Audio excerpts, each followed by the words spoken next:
This is our last part of the Nordic Roaster Forum.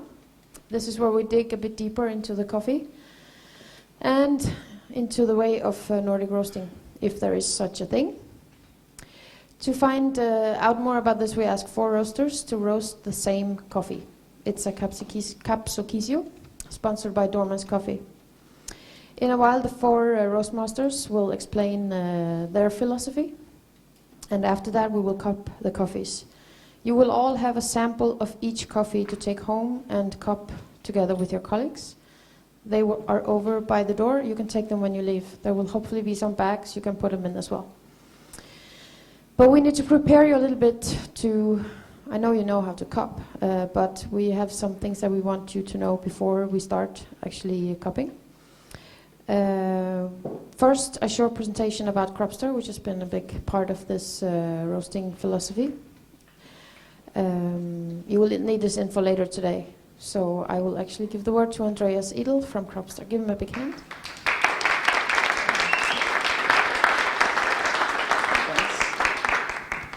Does it work? Okay. Thanks for the introduction, Björk, and thanks Nordic Roaster Forum for inviting us.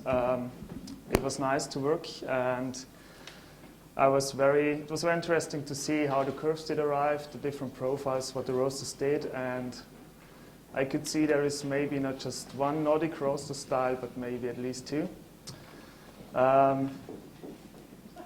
Oops, that doesn't work. Thanks also for hosting us here, Johan. It's a great place. It's a fun place. I will give you a short introduction about what Cropster is doing. I won't go into very detail because actually we do a lot, I think, and quite a few of you people are using it or have seen parts of the software at courses or on fairs.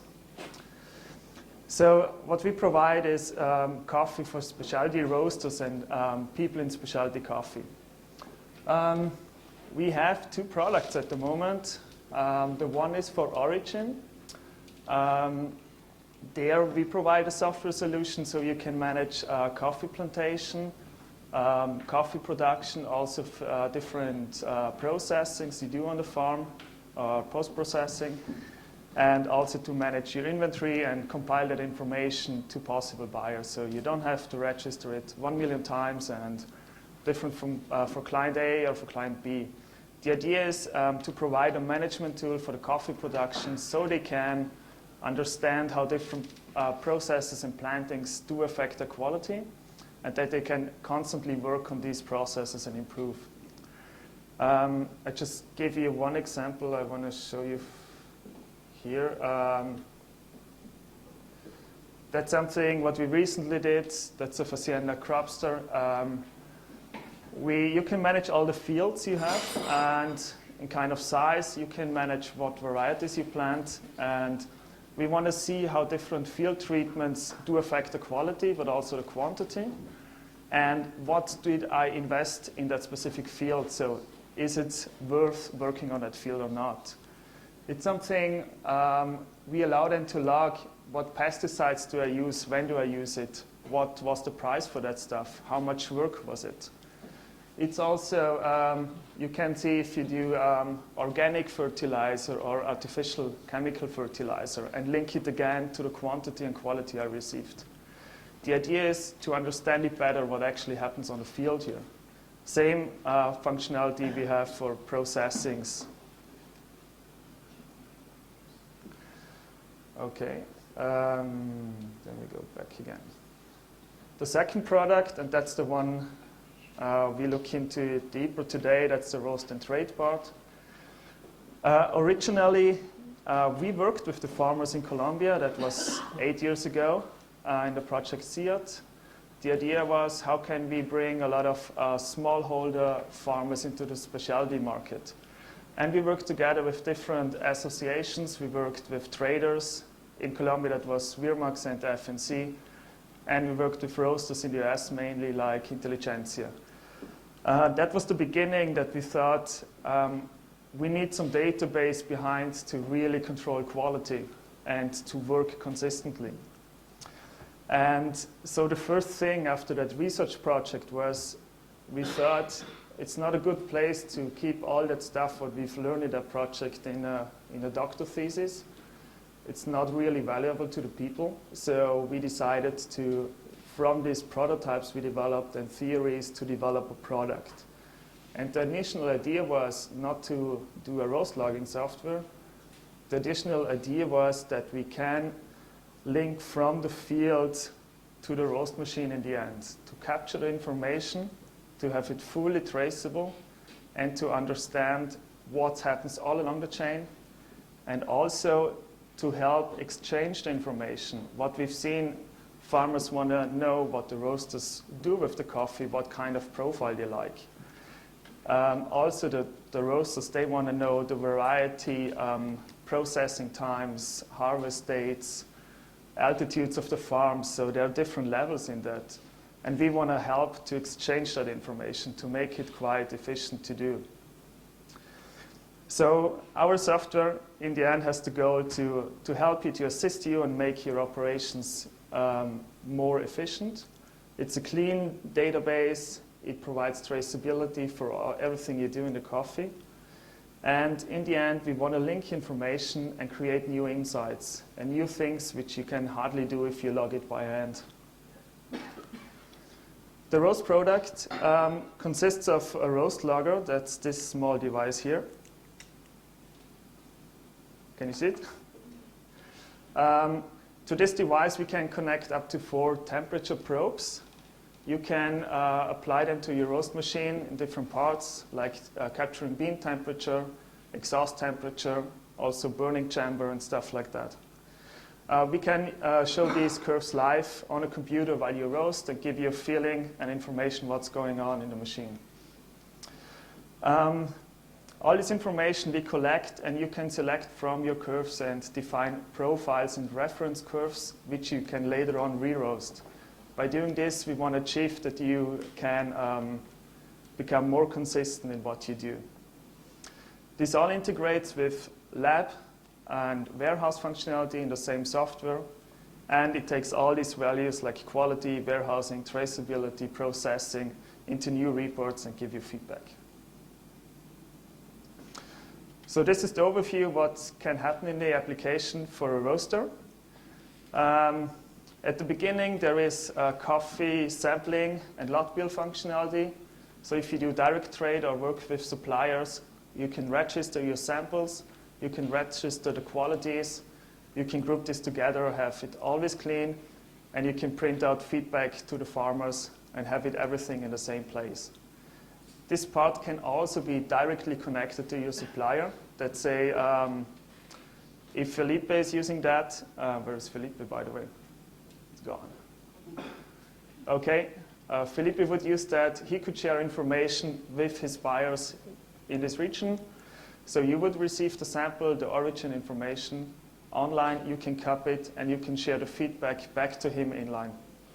So we have quite a good efficiency there then.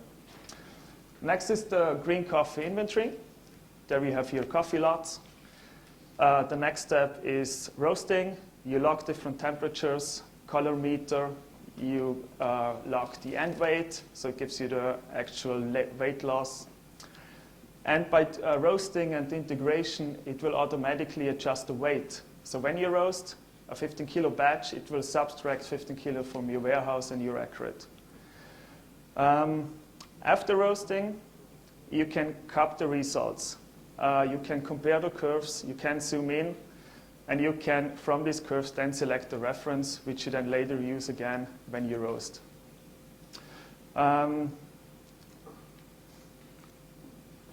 So this is, for example, how the logger looks like. So we go here. Over here. Here we have the duration, so we are roasting for 6 minutes, and we are actually having a 147 degrees. That's the actual bean temperature here. Below, you see a rate of rise of 4.6 Celsius. This means, this figure shows you I did rise nearly 5 degrees in the last 30 seconds. So this is a velocity, how fast I'm rising or falling. It gives you a feedback on the dynamic of your roast. And it shows you also where you're heading if you increase like this even further. These are buttons to log a first crack or a gas settings or an airflow. And when I go here, the blue line here, that's the bean temperature development, the live bean temperature. This blue line here, going like this is the visualization of the rate of rise. So when we talk about at 2 minutes 30, for example, the rate of rise was quite high. That's the scale.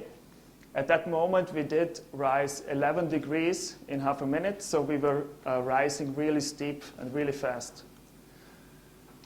And slowing down here, so we can pretty easily see in this curve how fast I'm going, and it gives you a better feedback than just the bean curve itself. The gray line here is actually the reference profile, and as we can see here, we are roasting not really consistent.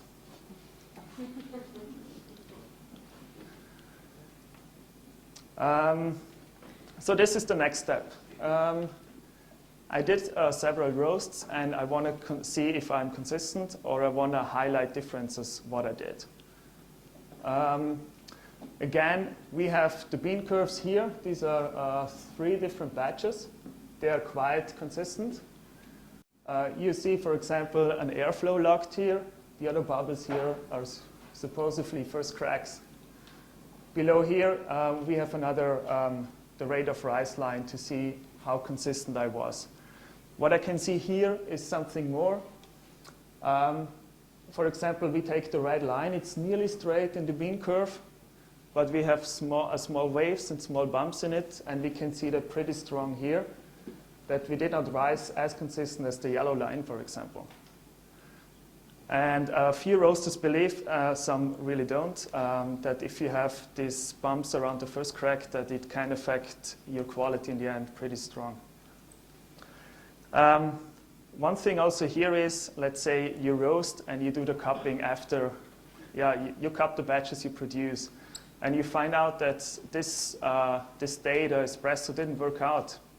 So you take your cupping score, you go back to this screen, you compare the 2 days espresso roast with the reference and see, did we do something different than last time?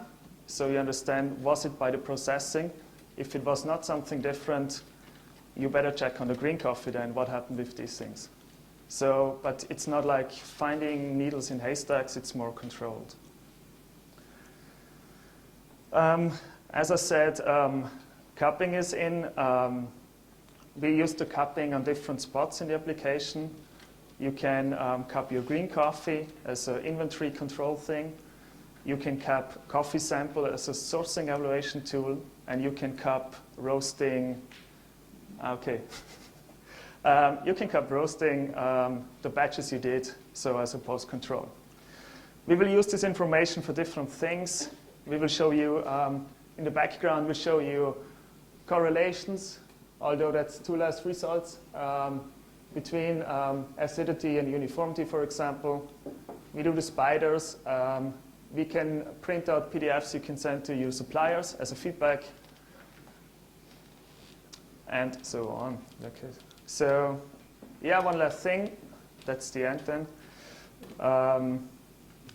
We are working on new insights, so that's our Roast Explorer.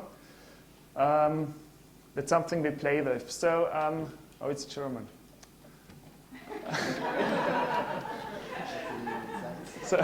So that's something new to you, probably.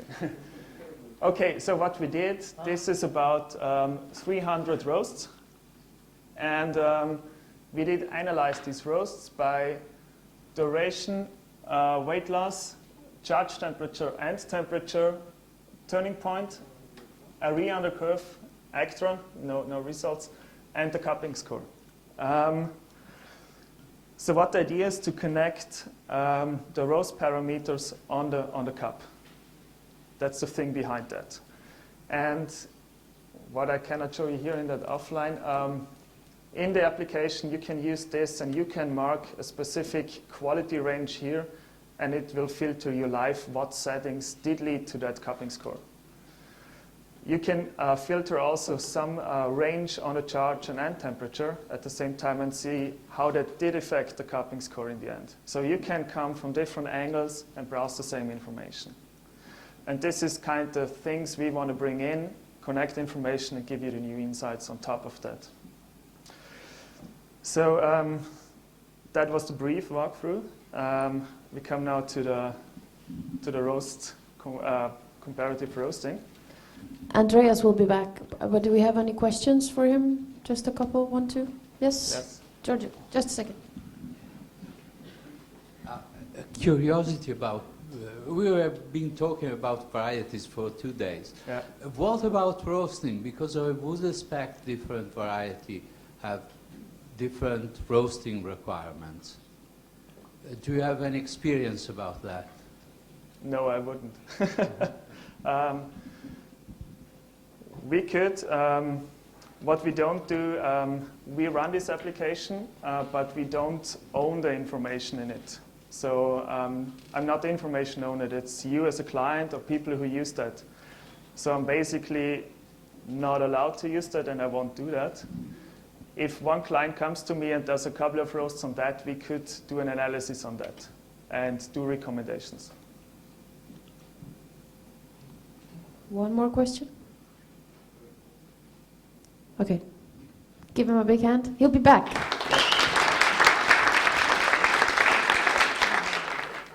First, I would like to say, just to take the opportunity to say thank you for coming here. It's been great hosting this, and I hope some of you will host this next year. It is not as hard as you would think. They do a great job helping you out. Yes. Okay, one coffee, 4 different roasters. I think this is sort of my favorite exercise because it leaves you totally naked. You don't have your image, you don't have your nice packages, your nice people and everything. You just have your roasting style and the coffee. And I think that's sort of what true specialty coffee and transparency is all about, is to expose yourself to a lot of professional people. So I'm really happy to be part of this. And I just want to shortly go through our ideas of this coffee from Kenya, Kapsokisio, and why we roasted it the way we did. Yes. But first I just want to explain what we look for in a Kenya. What do we think is a great Kenyan? And basically we buy, I mean, a lot of this is in very general terms, but when we buy Kenya, we look for 1/7 coffee, and this is the coffee that I sort of learned the way a Kenya should taste like when I started buying Kenya for many years ago. This bold flavor, the winey acidity, strong-bodied kind of Kenya. That's sort of my starting point for a Kenya. And when we started the company, we had a coffee called Gethungwini, was sort of the superstar of Kenya at the time. And it sort of set the standard for that kind of Kenya.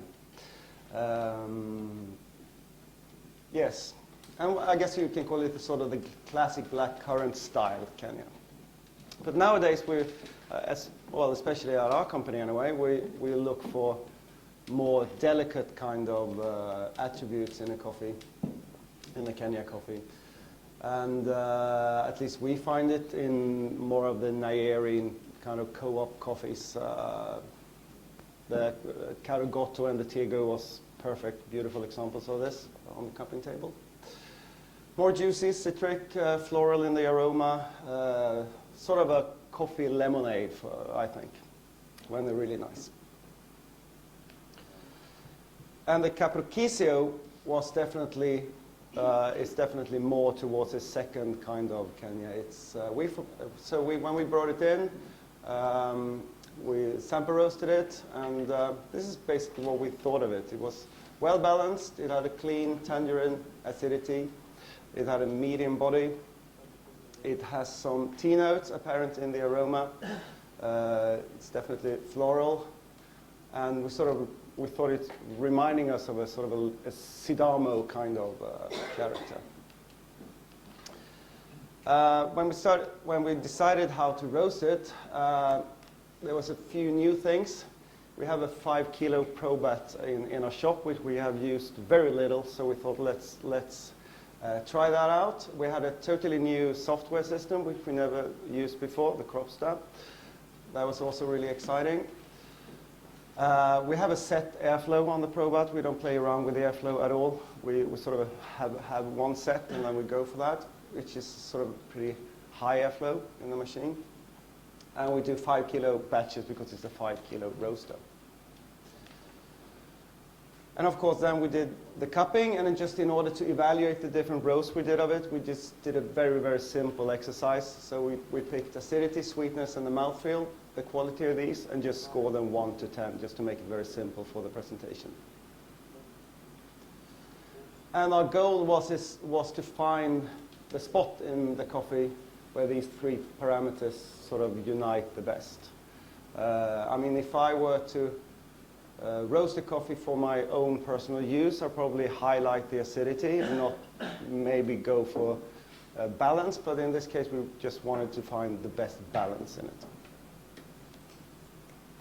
We also colored measured the coffee. So we have, there's a lot of, I don't know, a lot of people use these colorimeters. They scary machines. They're very they're sort of fluctuating. They're really hard. But we have a Minolta, so that's what we have to use. And we sort of measured a few coffees, and the really light roasted Kenyans, where you push them through this first crack and then pretty fast take them out after that, would give us 68, 69, 67 on this scale. And then we got the most sold Swedish dark roasted coffee, which is called Mollberg's Blanding, and that's 46 on the scale. So just for you to have an idea what is a light roast and what is a dark roast. Okay, so this is our current Kenya profile when we do it on our 90 kilo probat. We do 60 kilo batches on this one, and this is how it looks like. And this is our own software system, so it's not the Kropstab.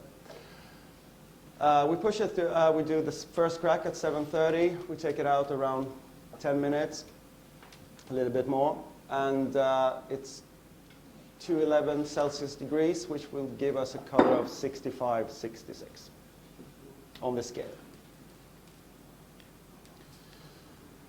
So we tried around 6, 7, 8 roasts. And so to simplify, I just divided them into 3 different categories. And the sort of the fast roast, which has a turning point, really fast turning point of 37 seconds. Fast first crack on 6:37, and brought it out at 8:32. And when we did the cupping, we actually thought it had really nice acidity, nice sweetness, but it was lacking in the mouthfeel. And we gave it and the color was 67, so it's a bit lighter than the standard roast we do. Then we did a slow roast,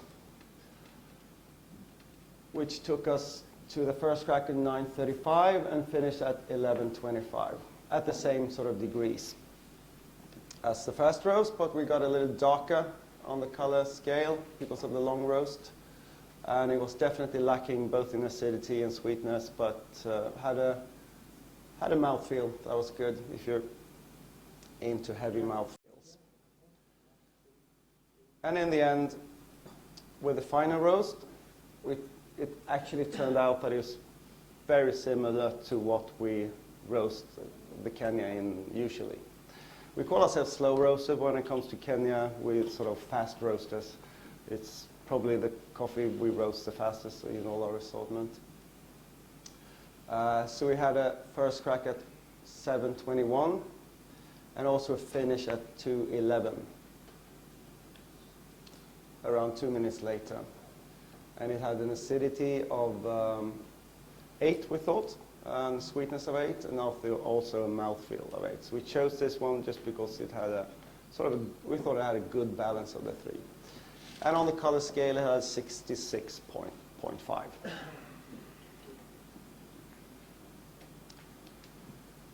And just to show the 3 different profiles, how they look, I think Andreas will get back to you more about that. But This is how it looks on the scale. Okay, thank you. I can start by saying that this way of working with coffee is quite different from what we usually do. This was a very new coffee. We didn't get to know it really before we had to roast it. And usually we get samples, offer samples, shipment samples, and we get to get the relation with the coffee before we roast it. Yeah. So we did measure the moisture, and it was a bit dry. We had 9.1%, I think. 9.5. And the beans were, it was AB, so a bit smaller than our usual Kenya coffee. And yeah, it was, we did 2 30-kilo batches. I did one and Björnar did one. So it was basically all in. It's,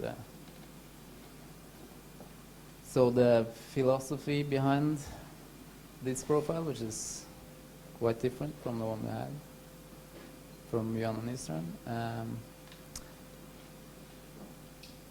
is kind of based on the profile that we have for Peaberry, Kenya, but a little bit more extreme. As you can see, the in temperature is around 146, it says, yes. And after about 1 minute, I applied some more heat. It was done on a 90 kilo, or 45 kilo probats. We did 30 kilos, like we usually do with Kenya. We have set airflow as well. We start with, we have a 3-stage gas burner. So we start at lowest setting. And at around 1 minute, we applied more heat for 45 seconds. So you see the turning point is just above 100 degrees. And then we have the, until, yeah, it doesn't say on this profile, but you can see around 6 minutes, we turn on the heat to the max to get the thermal momentum that we needed to get through first crack and develop the acidity we were looking for. And then at the end, we turn down the heat, as you can see. Yeah.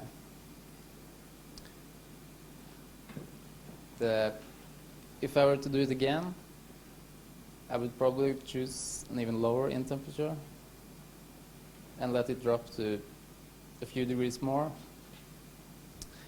Then I would get the curve. If you see, I can show you.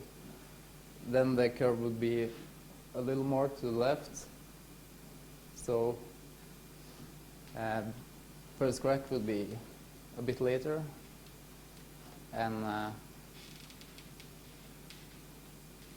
the end would be faster.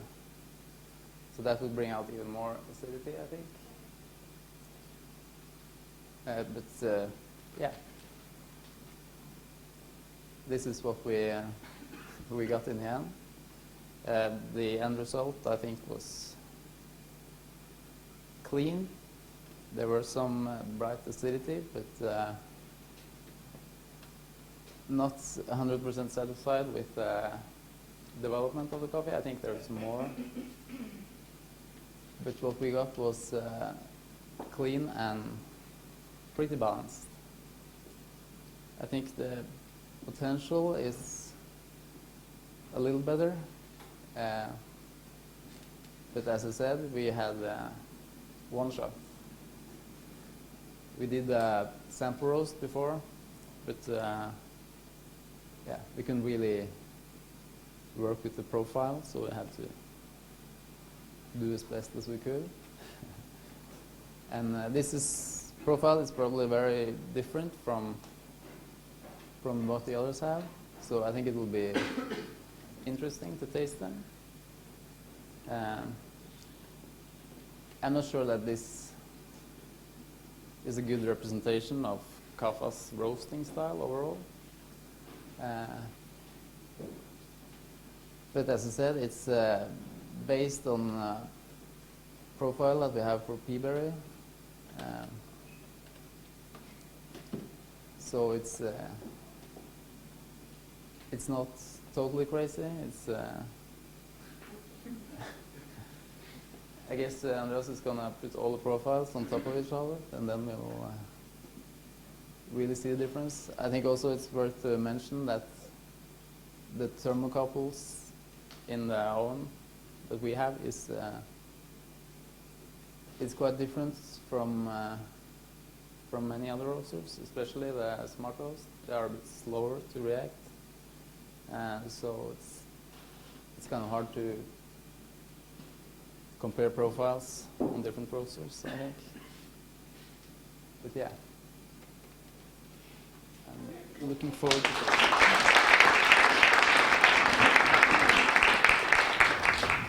And let's invite Liselotte from Solberg Hansen. Give her a hand. Thank you. Our profile is pretty standard for our Kenyan coffee.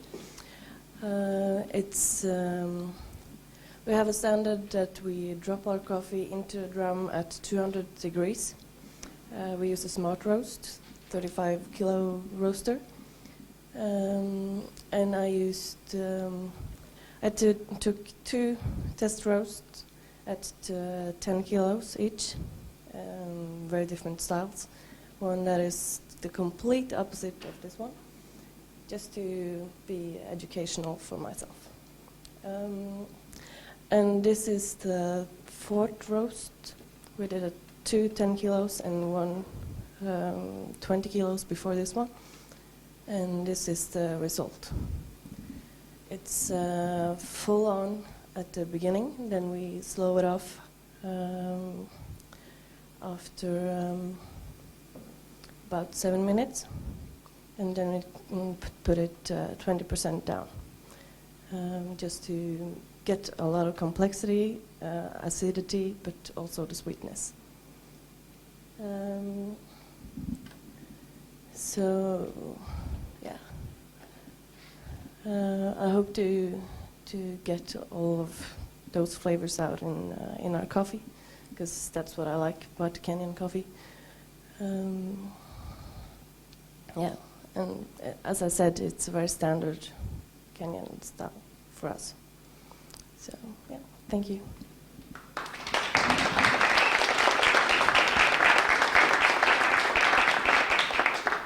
And next up is Tim.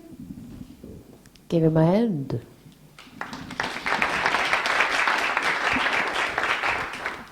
I'm not going to talk about the curve because I didn't roast it. Roast philosophy to me is not really watching curves. It's more about what Rune is talking about, understanding the product. So I've been cheating a little bit in this competition because I actually sourced this coffee and we bought the AA for ourselves. So I sort of know this coffee a little bit better probably than most of the roasters who were roasting it. For me, this coffee from Kapsokisio has a lot of, like Johan had noticed, tea aromas, much more light-bodied than the Nyeri coffees. Sort of a mix between what you can find in Ethiopia and Kenya if you mix those together. A little floral, delicate, more citric acidity. And when we talk about roast philosophy, I think I've talked about this before in this forum. I look for clarity in the cup. I don't want roast taints, which means I don't want underdeveloped flavors. I don't want bitter roast flavors or charcoal flavors. I sort of want my coffees to taste very naked. You can, especially with Kenya, almost do anything to the coffee and it will taste good. You can bring it a little darker than what we do, bring out a little bit more juicy flavors. We tend to sort of be on the verge of a light side, green for many people. But I really like that sort of brightness and clarity that you get from roasting in that way. We've found like a pretty consistent profile over the years with our Kenyan coffees, especially the Tekangu or the Karagotos that we buy, that if we go quite fast, you accentuate the acidity a lot more. So it's pretty much full on all the time. Really hard to scorch these beans. They're very dense. So we basically, with the AB, we just follow the AA recipe. Probably dumped it a little earlier, yeah, to get the same color. We're really working with color readings all the time. We use the color track, which we find is very consistent. Yeah, so again, our philosophy, always when I cup coffees, when I purchase it, we cup the pre-ship samples. We cup a lot of samples when we receive the coffees, and by doing so, you sort of start to understand what's the potential in the coffee, because some of the sample roasts are a little dark, some are a little light, and so on. And then I sort of have a clear vision of what I really want to get in this coffee. Or I have a vision of why I bought the coffee, and then we just try to show that when we roast and sell the coffee. Like, I want to taste the full potential of the beans. We don't want bitterness. I hate bitterness. I don't want any dry aftertaste. That's one of the most one of the biggest reasons I didn't like coffee initially was the bitterness. And really, I really like elegant styles and high acidity. So it's not just how we roast it, but also the coffees we buy tend to have these sort of profiles. And I also like fruit, a lot of fruit. Yeah. So, yeah. Our roaster is set up with pretty high airflow. We can actually roast pretty quickly. It's a 15 kilo probat. We roast 12 kilos with our light roasts. With our espressos, we actually do 15 kilos. It's really impossible to compare any curves, even if you bought the same roaster from the same manufacturer. They always tend to put in different probes, and they're a little bit different thickness of the drums because they're vintage roasters. So it's really impossible to take this curve and put it on a similar roaster and get the same results. And especially with airflow, I think it's really important. We tend to just not play with airflow. We have it on a very high setting because I really just want all the smoke and nasty stuff to get out as soon as possible, get away from the coffee. It doesn't really work that well with Brazils. I'm going to start playing a little bit with airflow on our Brazils because Felipe is bringing out much more flavor in the Brazils than we were able to do. But especially with the Kenyan coffees, I think high airflow is good. Right? Makes sense?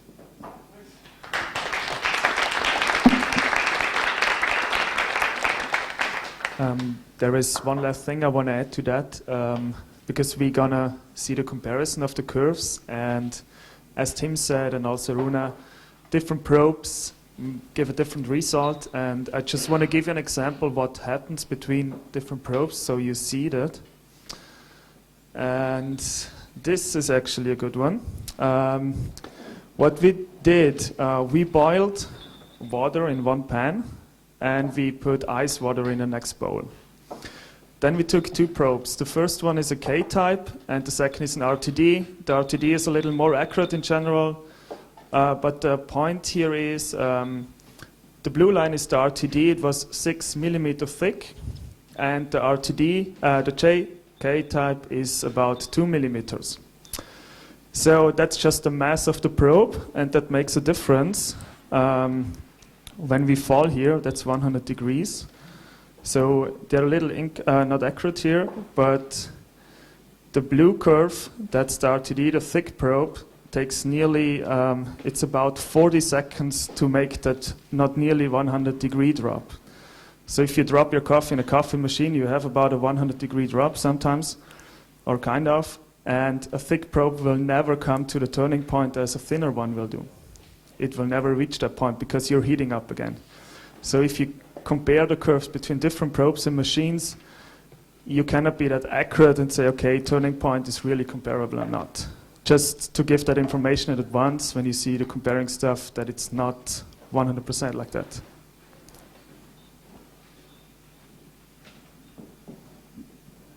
Yes, Morten. Morten will give us an introduction into roast development and profile development. Hope. Yeah. Okay. Yeah, no, basically I was just asked to kind of facilitate or monitor the cupping of the 4 coffees that's been roasted. And I mean, we agreed, I talked to Andreas, and you know, this is not like really a competition. It's not about finding the best or the kind of correct profile. It's more about looking at how the different kind of roast profiles and how the philosophies actually kind of contribute to the flavors developed in the coffee and sweetness and acidity and stuff like that. Actually, Tim, you just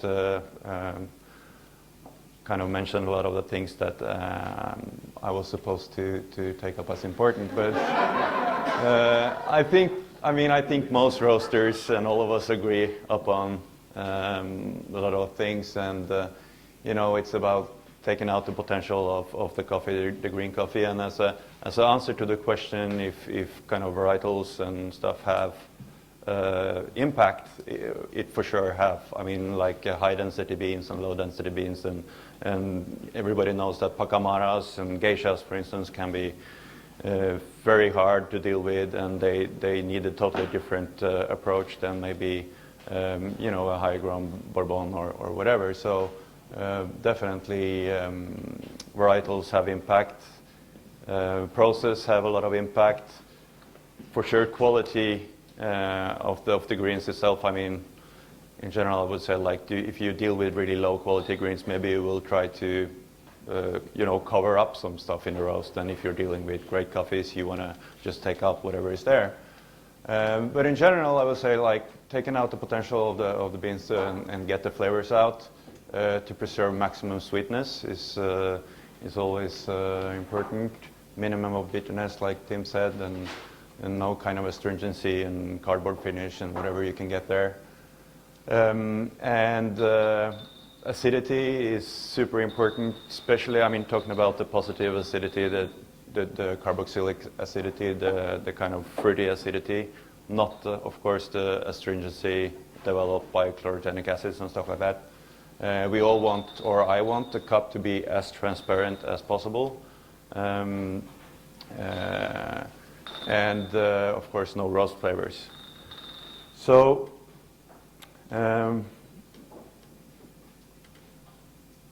I mean, there's a lot of compounds in the beans that reacts different to roasting, and you have some compounds that are pretty stable. Minerals, they will still, in the end, they will be in the cup anyway, and you can't really change that much in roasting. You will have things that will kind of degrade and change form during roasting, so that will be, you know, the fruity acids, the carboxylic acids will kind of, in a way, decrease and be more present at one point, and then they will decrease again. And in the end, you will, if you don't kind of manage it right, you will lose the aromatics and the flavor from those components. Chlorogenic acid will increase with higher temperatures and create astringency and bitterness. You have things that will combine, create aromatics and flavors, especially like the amino acids from the carbohydrates. And then you have stuff that will, like sugars. I mean, a green bean could be of almost like 50% of the dry substances can be kind of sugars. And during the roasting, they will change form, they will develop aromatic compounds. But as you go on, the sugars will be reduced physically during the caramelization process. That will, again, change actually the whole perception of flavor and body and sweetness of the coffee. So this is not like I'm going to show you some graphs, but this is not really like a recipe or anything. This is just like more like a philosophic thing I've always had in mind when I'm thinking about doing a profile, according to where you want to take the coffee. And basically, if you look at that black line there, that's just like to visualize a certain profile or rise in temperature. And of course, these things will totally change with the coffees you're roasting, the varietals, and all kind of other circumstances. But in general, you can say that you have like during the roasting profile, you have like different stages. You have the first stage, you will lose moisture, and then within, let's say, the second stage here, you will develop most of the characteristic aromas, and let's say the positive components or positive things you're looking for after roasting.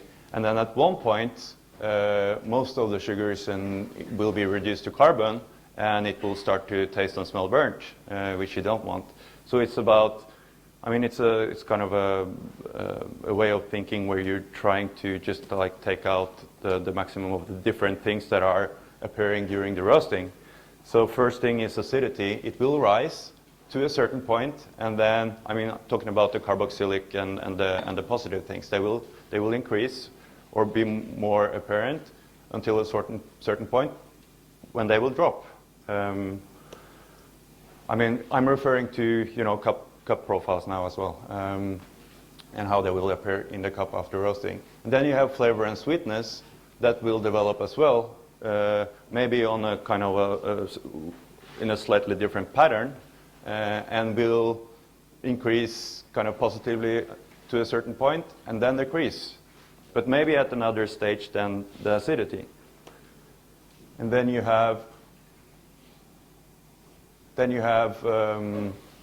a kind of bitterness and astringency coming from chlorogenic acids and stuff, as well as sugars that are turning into carbon. And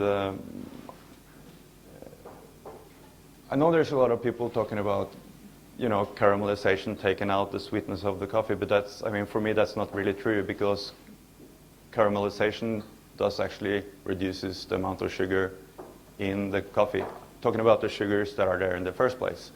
So, and I think that's really important to remember, that they are kind of, it's degraded to a different compound.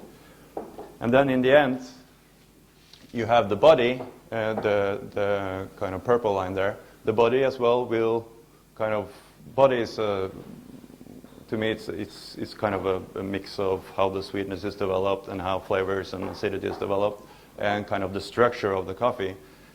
And that will kind of have a different pattern again. So in the end, you just have to find, according to where you want to take the coffee, according to your brewing methods, according to whatever you want to achieve with that coffee, you just have to find kind of let's say a target or a window where you can take out the kind of attributes you're looking for, according to, for sure, your brewing method. But there's also a lot of things like water. You can't really take like one profile in Norway and take it to Sweden and expect it to perform in the same way, because I think you always have to roast. And I really feel that now, the last few months I've been traveling around, I've been roasting samples in Norway. I cup them there and I bring them to Sweden or Denmark or whatever, and they totally change due to water. So I think you always have to roast according to your water. But my point here is just like you have to find kind of a spot, and maybe you have to give and take. Okay, you can see here that maybe we want to take the acidity a little further, but then okay, it's kind of a give and take for the sweetness or the body, and it will always be stuff like that's at least what I'm thinking when I'm doing profiling and I'm doing cupping. It's always kind of that that's kind of, I mean, to find a balance where you think the things are at max, but they will never be at the max at the same time normally. So anyway, this is just like an introduction to see what we're gonna look for when we're cupping now, because it's basically, it's not about finding a, well, it's not about finding a winner or a loser or there we go. Can I ask you a question? Yeah. Yeah, it's just regarding the chlorogenic acids, because I got a bit confused from what was written, was that they degrade during roasting. That's also my understanding. Sorry, yeah. And that the chlorogenic acids are giving astringency, but as you roast, you kind of roast them away, and it's, my understanding is that the chlorogenic acids are the ones that are of the acids roasted away first. So we try to find a balance where they are roasted away to lower the astringency, but still have some of the other acids, to still have acidity. But then you also talked about that during the roast you got more astringency from the chlorogenic acids, so I was just a bit confused. Yeah, I mean, I'm not a chemist, but from what I understood and learned earlier, they change form into astringent compounds as the temperature rises. So the chlorogenic acids that are present from the beginning are not astringent? Yes, they are. Yeah, okay. But it's also increasing on higher temperatures, from what I understood. Okay. I mean, there is bitterness and astringency. I'm like I say, I'm not a chemist, I'm not and I totally. It's fine if you disagree, but bitterness is not only coming from carbon. When you increase the temperatures and the roast level, so there are other astringent compounds, maybe other ones that you can find in underdeveloped coffees as well.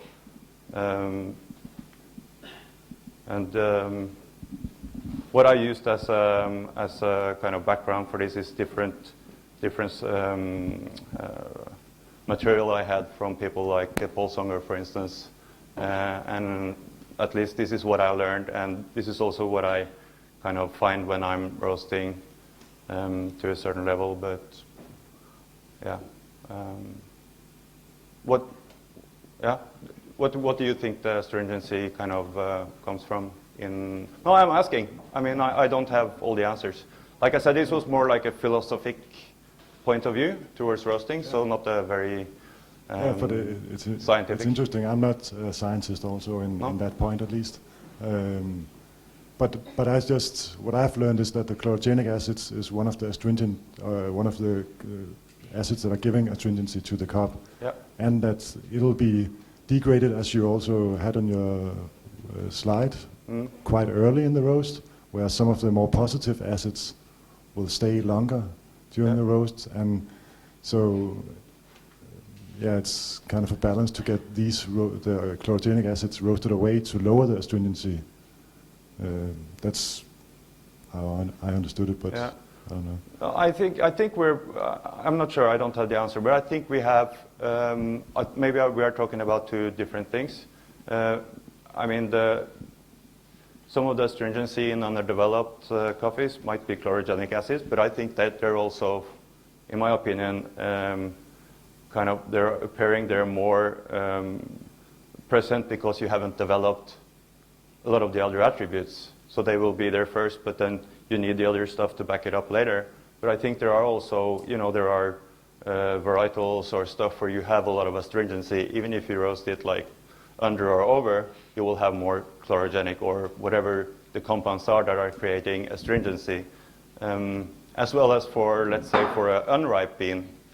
I think from what I understand you have, I mean, the difference between carboxylic and chlorogenic acids and other acids probably, I mean, it's a super complex thing. There are like thousands of compounds. In an unripe bean, they will be more present, and you can never roast those kind of astringent, chlorogenic, whatever they are, things away. So even if you roast it almost to death, you will still have that astringency. So, but I'm not really sure. But we can look into it, I guess. I mean, other questions? I would actually like to ask the same question as Giorgio asked about roasting different varietals. Can you say something? Yes, I mean, like I said earlier, again, not like scientifically, I don't have any very clear answer on how to roast different varietals, but there are for sure a lot of differences roasting, like I said, a Pacamara or a Geisha compared to like a Bourbon. That's my experience based on, you know, density of the bean and everything. And for some of them, you really have to change the profile, or you have a very short, small window from where it's kind of underdeveloped to when it's kind of over-roasted. And yes, so the answer to it is yes. In my opinion, there's definitely a lot of differences between the varietals. And you just have to, you know, adjust your profile according to what the things you're roasting. Perfect. I just have a short thing to say. During lunch, some of you were out in the kitchen where you're not supposed to be. So some of you might have seen the numbers of the coffees, just so anybody who thinks they know which number the coffees are, we changed the numbers, just so the cupping is blind.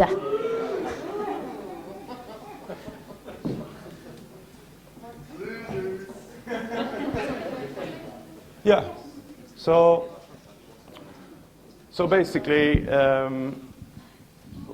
like I said, it was a little more from a philosophic point of view, and I just want to bring whatever the things that I think we all agree upon regarding attributes from roasting. I mean, this is what we're going to evaluate on this cupping. It's not about finding the overall winner, but trying to evaluate each and every attribute for each and every coffee.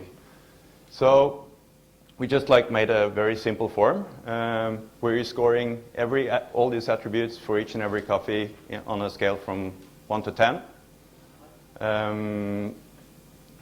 And we want it to be like a group cupping. So we're going to divide the tables into two. So there is each side of the table. I mean, one side of the table is considered as one group. And the point is just to discuss and agree upon a score for each of the attributes.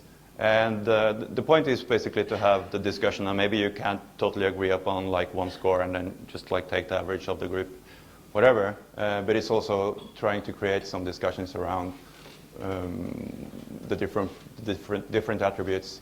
And there will be like one table leader, or one responsible one for each side that just collect or kind of write down the scores according to the group, and then we were going to give it, when you're finished, you give it to Alec, which will just like collect the scores, and we will take the overall and discuss the different coffees later.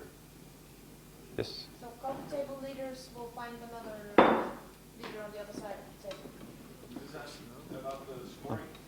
Yes? Would you like us to make sure that the one that has the least acidity out of the board just gets a 1? No.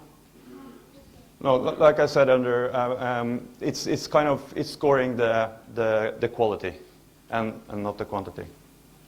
So the yeah. No, but I just mean using the whole scale from 1 to 10, or. Yeah, good question. More, yeah,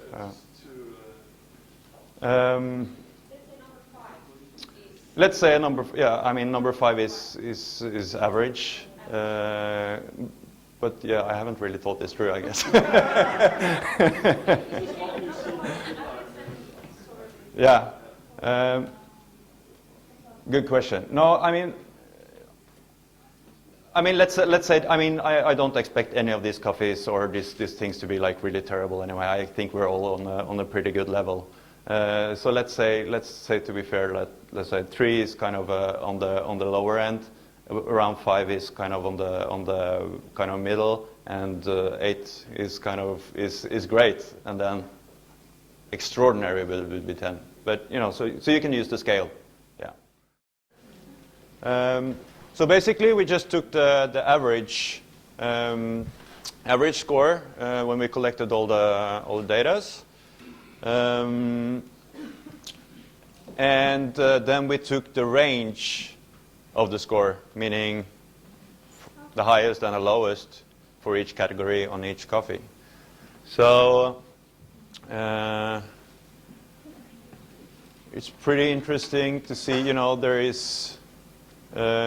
Number 2, for instance, had pretty high overall scores, but the group was much more divided than on 3, for instance, that had kind of a much more consensus in the group, as well as number 4.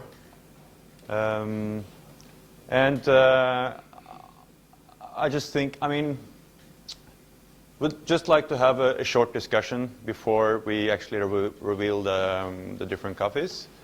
Where's Alec? Are you there? Yeah. Can you just, I mean, just like write down a couple of comments for each coffee. And I mean, is there anybody who want to say something about number 1? In terms of general development and acidity. I mean, it scored pretty high on acidity for sure, and kind of on a medium level for the others, but it was kind of very, I mean, the score was pretty equal for all the attributes. What? Yeah. Any comments on number 1? Tim? I know you have some comments. Can we have a microphone?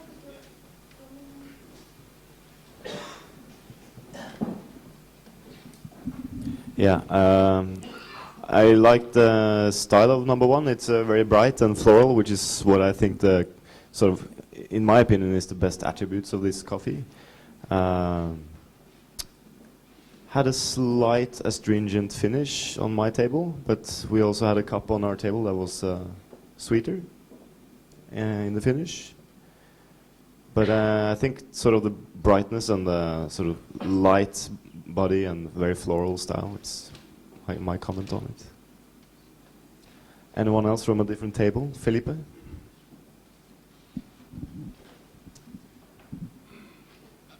Yeah, I think it highlighted the acidity was really nice.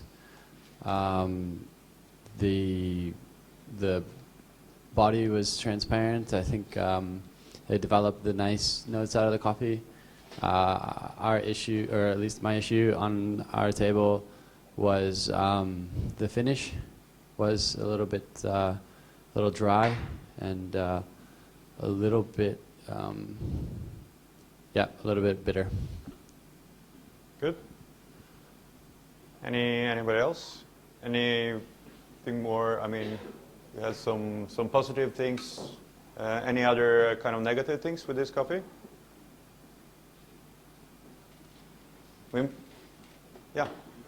We had a lot of variance between some of the cups. Okay. I heard that from other tables as well. On that specific coffee? On that, well, yeah. Let's stick to that one, yeah. Yeah. So on some of them it seemed a little underdeveloped. On some it seemed a little underdeveloped, and then other cups they were quite sweet. Thank you, Vani.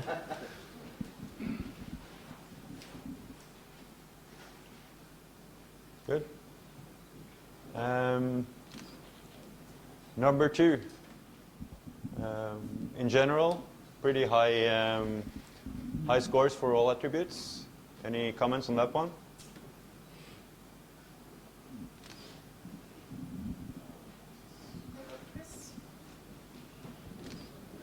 found it to have a slightly grassy aftertaste, a little bit of underdevelopment towards the end and then the finish. Grassy and underdeveloped. Did anyone else taste that, or just a little bit? Comments? Number 2? It was my favorite. I thought it was had a nice acidity that I really liked. It was clear and a very nice sweetness. I think also it was the cleanest cup on the table.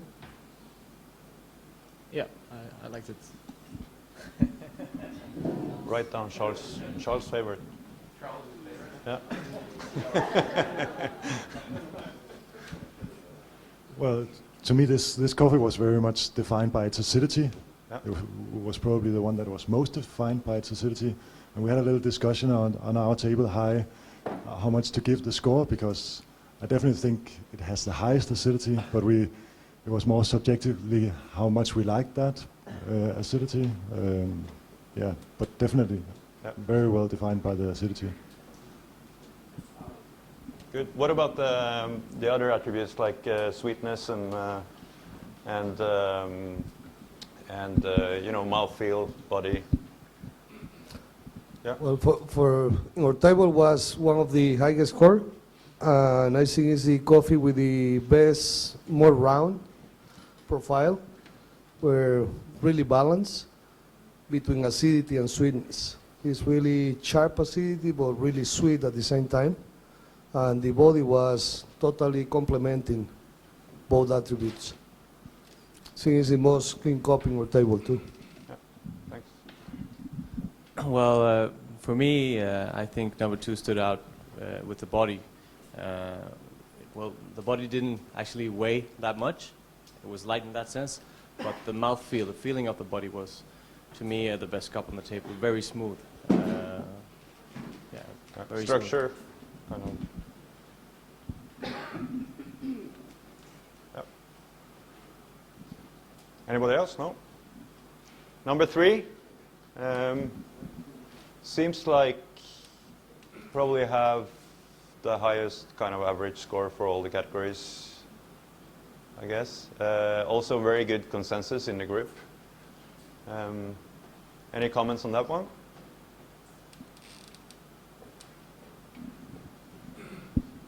Well, I think we thought it was quite sweet and very nice balance.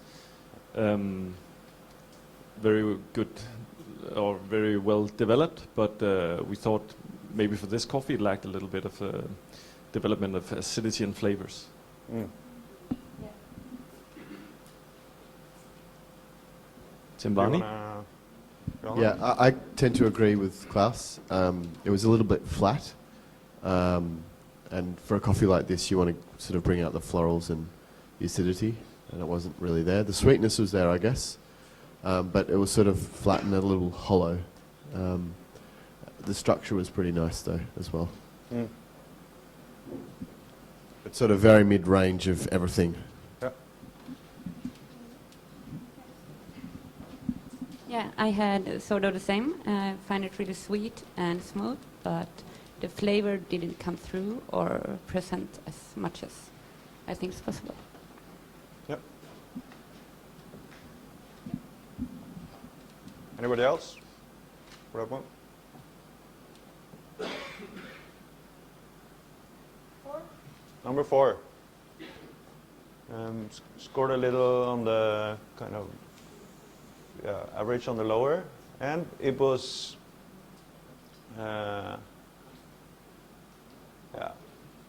consensus is pretty good, and it kind of have the variation between the different attributes is also kind of slightly higher than on the others. Comments on that one? Yeah, to me this was very flat and had that typical bitter finish that I really dislike. So it's not my style. Yeah, and I think you sort of lose a little bit of that intensity that you have in Kenyan acidity in general with this kind of roast style. Yeah, I also think this one was the most different of the four, if you can say it that way. Personally, I would also think that it was not Kenya style as the three other, as I think it, but so it had a hard time on that table in that way. But I thought it was quite balanced still, but with a lot less acidity than the others, and with some bitterness that was not that pleasant. More? I analyze this coffee a little bit different than the rest of the people on my table. I kind of looked at what were the interesting notes of the coffee and how these roasts portrayed these elements. So the first three for me were one style, whereas the fourth was kind of a different style of roast. And my favorite for the first three was number 2. It really highlighted the floral, bright kind of acidity notes in that coffee. And then what I liked about the fourth roast was it had less acidity, but the notes turned into like really juicy kind of different kind of fruits, and the body was quite balanced and complex. As a roast profile, I thought it was interesting. Didn't really seem like a popular Scandinavian roast for a Scandinavian crowd, but I would have maybe, the finish was astringent and it's starting to show like malty kind of roasty notes. So I would have, I thought it was a valid roast profile. I would have maybe gone a little bit lighter, but I liked it. Yep. Anybody else found positive stuff?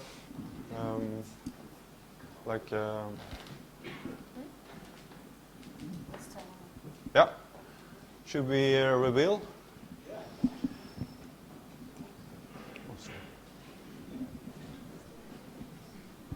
So, number 1 was Solberg Hansen. That's the yellow curve. So, that one. Number 2 was Tim Wendelboe, which is the green line. Number 3 is Kaffa, that's the red line. And Johan is the 4th. That's the blue line, right? Mm-hmm. So what surprised me when I had the naked data or the curves was quite interesting that these two lines seem pretty similar, at least obviously, but on very different machines in different batch sizes. And yeah, so for me always the optical outlier was the Kaffa line from the optical point of view. Yeah. I mean, I think that's interesting. Two pretty similar profiles and very different. Profiles, graphs, and very different cup results. But I mean, it's also two totally different roasters. Solberg is doing a lowering smart roast, 35 kg. Yeah, can bring up. These are the stats. So you can also see the batch size pretty spread. Charge and end temperature also, and duration, of course. But I think batch sizes differs very much, and what I haven't here is the drum size of the machine, because I think on the Smart Roaster 20 is kind of half of it. What? The capacity is double, right? Is it a 45 or 35? Okay. Yeah. Yeah. Any comments for regarding the graphs? And can we go back to the graphs, Andreas?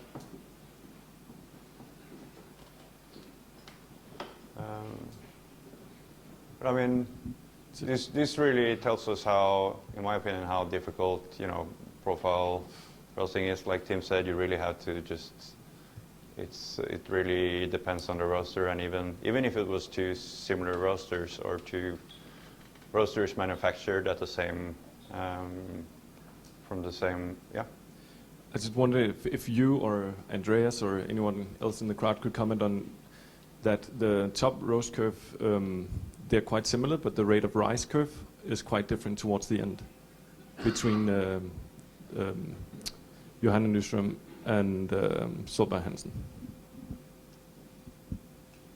Yeah, the reason why they are different is in that part, and what you see in the blue line above, they are actually crossing. So the yellow line is going up still, so it has a very little or a steady change in the rate of rise, and the blue line falls dramatically. It gets very flat at the end, and that's actually that hook you see very strong here. The problem is I don't have the first crack points in that graph, but yeah. Can we go down to the individual graphs, because then we have the first crack now? Yeah, I have the live view actually. I went online. I can see it all here. Oh, but from the Solberg we don't have a first crack. Okay.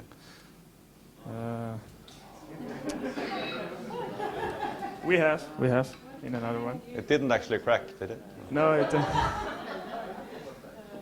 So, and so there's a 7:21, and that's a 9:02. Yeah. Yes, I mean, my least favorite is definitely my own coffee. So this is sort of a shock. Yeah, I can't, because I mean, we cupped this coffee so many times, and something must have totally gone wrong. I don't know. It's really strange. But I mean, how can let's say this is the coffee we actually roasted. I mean, how can they look so similar, but how can they be so different in taste? Has anyone got a theory? One of the things that I have always tried to pay attention to in a roast, especially towards the end, is the rate of rise. And what happened on that roast is there's a pretty long period where the roast stalled out, and that can contribute to some effective polymerization in the coffee, and it flattens it out. So that rate of rise is really an important element, and this demonstrates that, I think.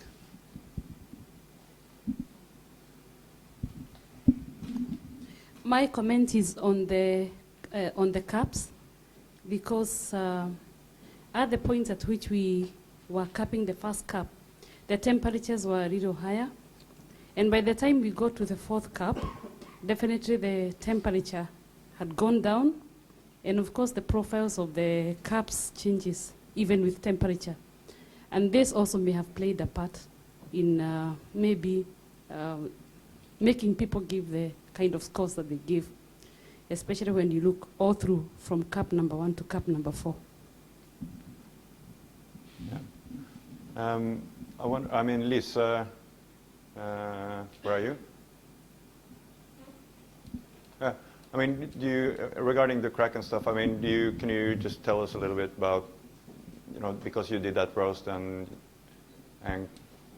cracking, and how long you kind of had it going after the crack? And well, I had I slowed it down a bit before or quite a while before the first crack. So it had a very slow, in my opinion, it had a very slow edge towards the end, towards the first crack. And then I think you get a more, instead of getting that baked finish, you get a more complex acidic finish instead. And on the smart roast, it will maybe develop a bit faster towards the end that on a Probat. I don't know, but that's my impression. Other comments? Can we see the summary of all four together? Because I think when we look at Solberg's and Johan Nyström's, the curves are very similar. Can we see the numbers of the four roasts? Yeah, that one. The biggest difference obviously is batch size versus time. So Johan Nyström's only 5 kilos, and the end time is 9:24. Solberg Hansen is 20 kilos, and it's 9:28. So I think straight away for me, that indicates that the length of the roast for the 5 kilos is maybe too long, perhaps.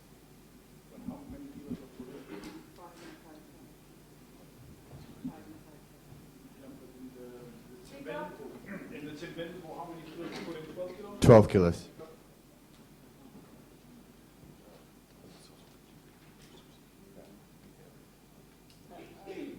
Yeah, and it's all, yeah, Klaus was just saying it's completely different roasters as well and different batch sizes, so it's really difficult, I think, to compare sort of the curves when it's such huge differences. Yeah, because the smart roast is quite fast, and Tim had a good point that maybe 9.5 minutes is a bit too long for 5 kilos. I prefer a quicker roast, even on the bigger or the larger roasts. I prefer to go quickly on the Kenyan coffees, not to stretch it out, because then you get the baked ones as well. Yeah. If we go back to all the four graphs again. I mean, I heard some comments on number 3, that is Kaffa, that it's very different from. It's good, but it's different from all the others, which is interesting when you look at the profile as well. I mean, do anybody have comments on? Mons and Johanna and Per, you're talking. Can we keep the conversation in forum? I'll give you the microphone. Sorry for that. No, we were just talking about also the difficulty about how to compare different roasts, and I think it's what's interesting is towards the end, when I think most of us have lowered the temperature. It seems like it's around the first crack that everyone lowers the temperature. And you don't really see what happens during the roast, what we do to where we change the temperatures. So that would be like on the bean temperature you see on the curve above. You don't really see what we do during the roast, but on the single profiles you see where we change the temperatures, and I think that's what really inflicts, or that's what makes the difference between the roasts. Yeah. Or it's a big component.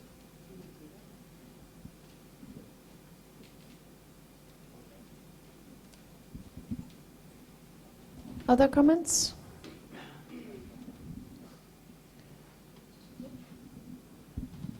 Yeah, it's on the same track as we just heard here, that I think when we compare curves within the same machine, of course this is a lot more difficult, we compare a lot on the heat application, how that changes and how that affects the taste. Because the temperature curve is kind of a result of different things. Yep. The heat applications and the heat loss to the surroundings and the temperature of the beans and everything. So there's a lot of unknowns hidden behind the temperature curve. So I think it would be, for understanding the taste, it would be great if we had tried to quantify during the graphs like this for the heat, yes, for the four heat appliance for the four. Yeah. But I don't know if that's possible in the system.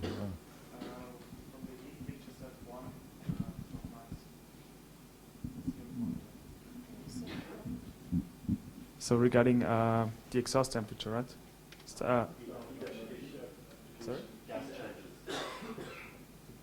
Yes. Not everybody has that, but a few. So that's first crack. So that's how it would look like. Da-da-da. Yeah, unfortunately, roast machine manufacturers never brought in a real scale that's comparable. So it basically tells us it did change at that point to something. More is not in. I don't know, Mans, do you want to say something to the gas? Or I don't know. No, it's not really comparable, but it's always when you change the temperature during the roast is what I think we all agree with. That's really important to the end result. How much energy we apply in different stages. Yeah. But it's so hard to compare, so I don't know. Do you have any data on the roasted weight? Sorry? Any data on how much the beans weighed after the roast? Yeah. Right, I would have that.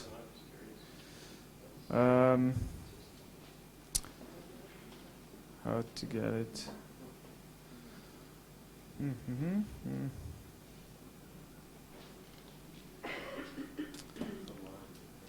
Yeah, but for everybody private, so it's not really accessible.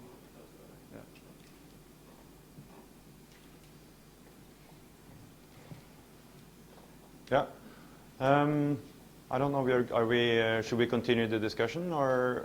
People have more words in them. Yeah. Seem very quiet. Yeah. We can continue with the different. I mean, I think an interesting thing here is if you look at the red one. I mean, if you look at 2 and 3, they both were kind of more or less on the same level in terms of the results from the cupping. Scoring wise, but there was like different comments, and you know, is there anybody you have any theories about? I mean, the red one is stretched, and Tim's is pretty kind of much steeper. And any theories about or any comments on that? I mean, that's there. 2 and 3. I mean, they were both scoring, let's say, on the same level, but you know, the profiles are widely different.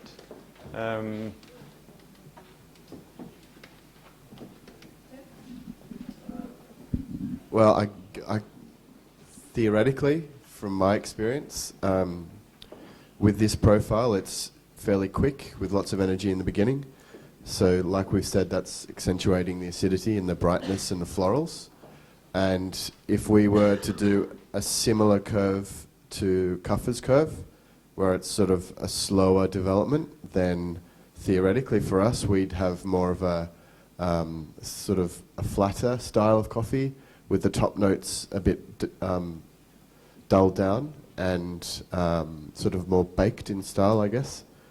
So that's how it would work for us, I suppose, by not putting enough energy and having sort of a longer roast.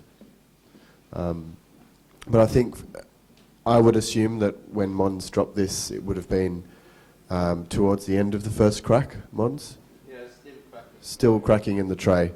And I'm not sure about Kaffa, but I think that that's a good indication as well as sort of the level of the roast. Degree? Would it be cracking in the tray, Björn? Some. Yeah, it was. Can you show me the data of how many minutes or after first crack?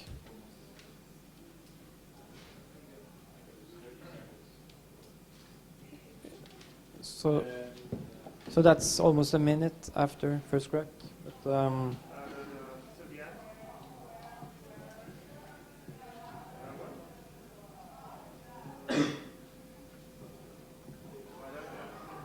Yeah, so 2 minutes. That's fairly long time after first, I would say.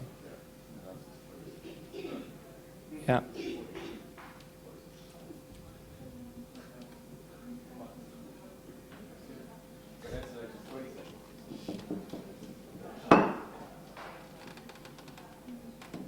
So yeah, I guess our roast is just an longer roast with lower rise rate. And as you can see, the heat application is much stronger after the second half of the roast.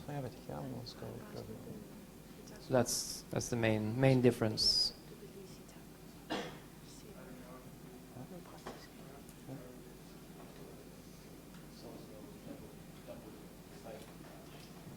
Yeah, that has a lot to say, of course. So the 30 kilo roasted on a 45 kilo roaster. I think some of the similarities between 2 and 3 are the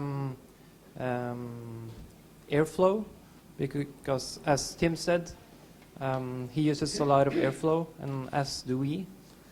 So compared to, I don't know the 5 kilo Provatino, but my guess is that the airflow is one of the big issues there. Yep.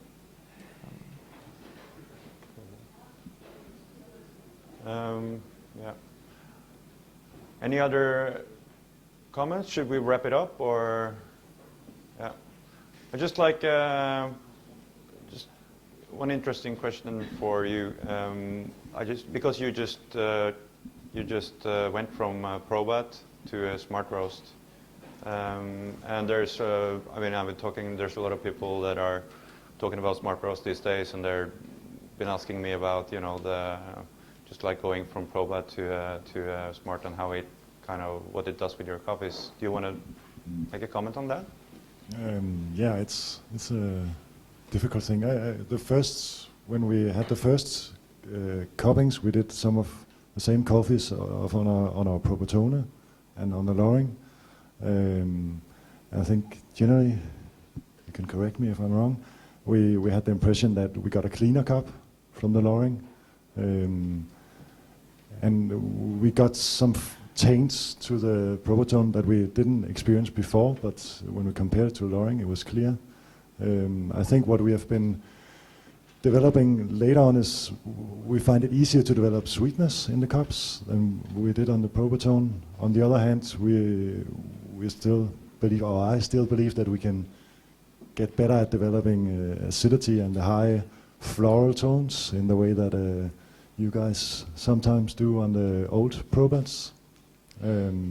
But I'm glad to see that Solberg Hansen are scoring pretty high on the cup one. I like the acidity, and that is from the Loring as well. So I think that's, as I see it, the challenge to develop that. I think we are learning about that, but there's still something to understand, because it looks like a drum roaster, but the way it works is just completely different. Yeah. Yeah. And I also have a question, because I know you have a very different water in Denmark than Norway, for instance. So if you look at the profile Solberg are doing on their Smart Roast, I don't know if you've been looking into that, but have you seen that there's like do you really have to change your profiles a lot according to your conditions in Copenhagen? Well, I cannot compare to Solberg Hansen. I haven't looked more than this profile on their roast, but definitely there's a lot. In Denmark we have this high calcium content in our water, calcium carbonate, which neutralizes a lot of the acids and therefore also a lot of the floral and fruity tones to the coffee. So we need to work with that in mind. Yeah. Good. I think we just say thank you.